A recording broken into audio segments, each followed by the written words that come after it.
Welcome back to the channel. It's day 16. We're on the second half now.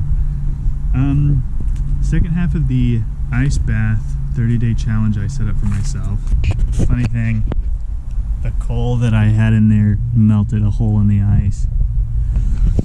But it did not work at all for the ice bath. So here's the thing. This challenge, I really wanted to do an ice bath for 30 days. And this isn't me giving up. This is me modifying it to the cold challenge.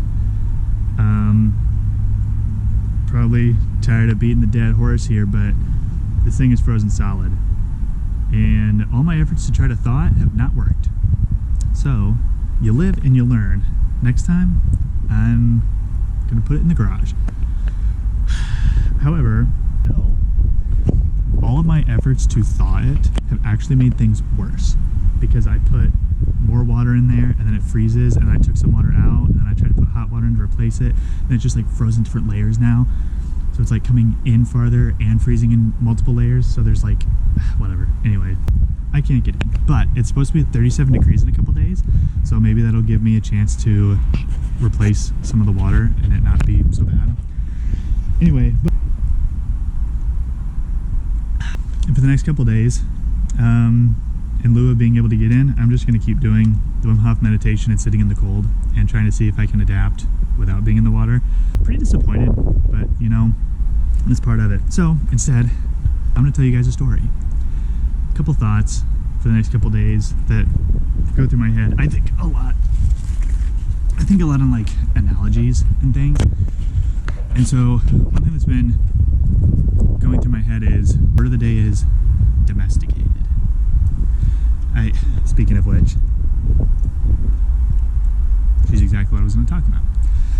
So, story time. The other day, or the other month, in October, me and my wife went camping out in the woods, the big national forest, or free camping.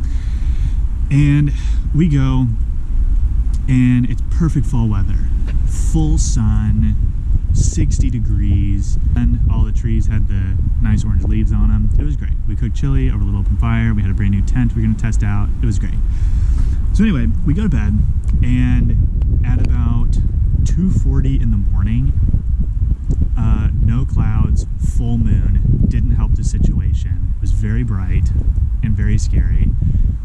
2:45 a.m., we just hear this horrible screeching, loud noise. And it keeps going on, and it's close. It's very close to us. And I was pretty scared initially. Now, I'm a big camper. I've been camping in Alaska. I've done Iceland trips. An Iceland trip. I did South Dakota. All kinds of camping trips. And I've never been genuinely scared before, but the noise I heard was horrifying. I genuinely thought it was a skinwalker. And so we're sitting in the tent like, what is that? And we hear it's moving around in what leaves were on the ground, about 100 feet away from our tent. And it kept going on, loud screeching, loud noise, unearthly. I had no idea what it was. And so we're in the Midwest, and so I kind of knew what animal should be around it. I had no idea what this was. The noise is 50 feet from our tent on the path to get back to the car. Long story short, after waiting there for a while, we ended up getting out, packing up and leaving at 4 a.m. because we were so freaked out at the noise. Driving home, and I'm like, what in the world was that?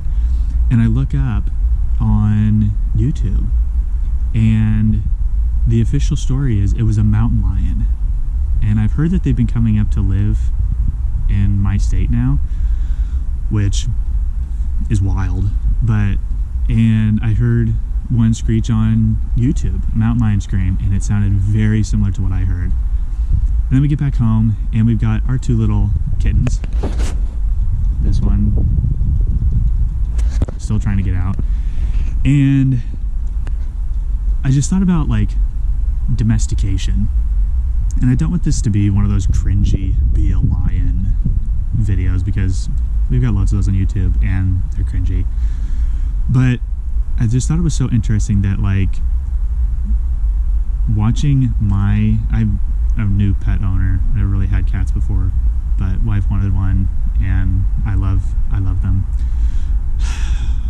Against my better judgment, but I do. They move and they act the same way that a lot of big cats do, because then just about a month after that incident with the mountain lion, we went to a cat rescue shelter, big cat rescue shelter, and they had mountain lions there, and I said, hey, this happened. I told them the story I just told you, and they said, yeah, it was probably a mountain lion.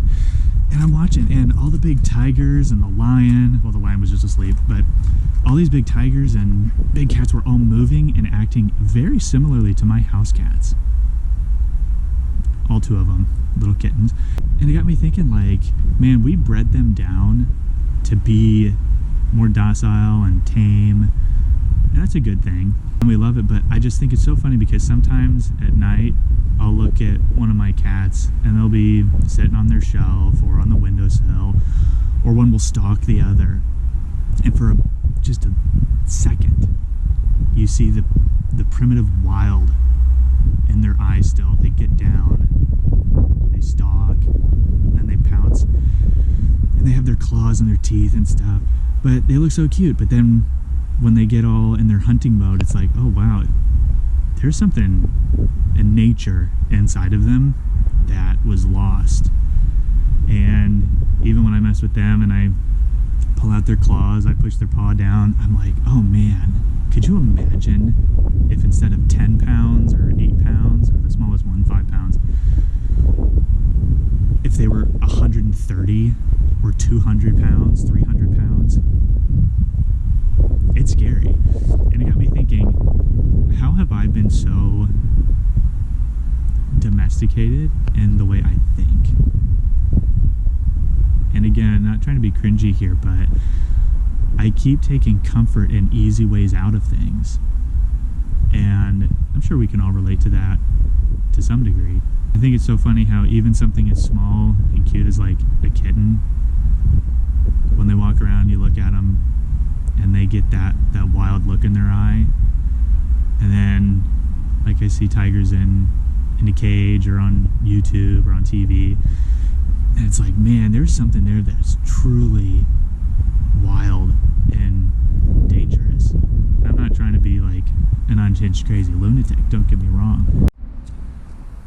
I guess the real point of what I'm trying to get at is there something too docile in me that plays it too safe and is looking toward comfort more than discomfort? What in me do I need to change to become my full potential?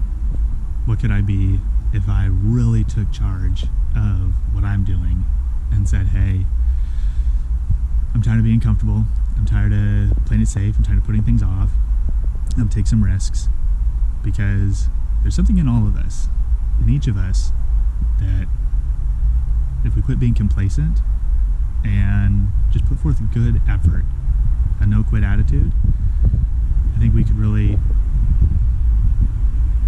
all be something different. Hello everyone.